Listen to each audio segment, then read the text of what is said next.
বাবা মারা অনেক সময় বেশ যত্ন করে বাচ্চাদের দাঁত নষ্ট করে দেয়, বেশ যত্ন করে তাকে ঘুম পাড়াতে পাড়াতে তাদের দাঁত নষ্ট করে দেয়।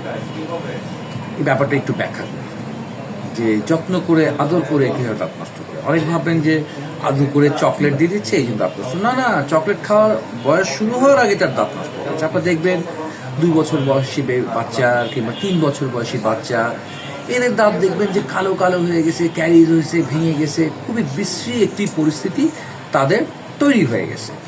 তো এই জন্য কারণ কি, এই যে ক্যারিজ হয় বাচ্চাদের, ছোট বাচ্চাদের, এই ক্যারিজগুলোকে বলা হয় nursing bottle carriage. Nursing bottle carriage মানে অর্থাৎ বাচ্চাদের ঘুমাবার জন্য খুব সহজ একটা পথ হচ্ছে কি, মায়ের ক্ষেত্রে বাবার ক্ষেত্রে, সেটা হচ্ছে বাচ্চার মুখে দুধ দিয়ে দেওয়া। বাচ্চা দুধ খেতে থাকে এবং তারপর এক সময় ঘুমায় যায়, সুন্দর, তারা বেশ শান্তি যে আমার বাচ্চাটা ঘুমিয়ে গেছে। বাচ্চাটা শুধু ঘুমায় না, বাচ্চার মুখের মধ্যে একটা প্রক্রিয়া শুরু হয়ে যায়। সেই প্রক্রিয়াটি কি, ওখানে যে ল্যাকটোজ জমা পড়ে, সেখানে যে খাদ্য জমা পড়ে, সুক্রোজ জমা পড়ে, সেইখানে ব্যাকটেরিয়া আক্রমণ করে। ব্যাকটেরিয়া দাঁতকে আক্রমণ করে না, ব্যাকটেরিয়া শুধুমাত্র ওই ছোট বাচ্চাদের যে দাঁতগুলো আছে, দাঁতের মধ্যে লেগে থাকা যে খাদ্য রয়েছে, সেই খাদ্যগুলোকে আক্রমণ করে।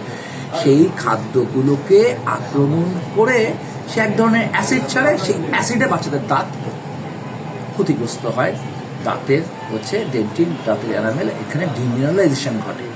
তো সেক্ষেত্রে সচেতন থাকতে হবে প্রত্যেকটি বাবা মা যে ঘুমাবার আগে বাচ্চাকে যদি দুধ খাওয়া শেষ হলে তাকে একটু পানি খাওয়াবেন এবং একই সাথে তার মুখটা একটু পাতলা কোনো একটি কাপড় দিয়ে রাবিং করে দেবেন, মুছে নেবেন।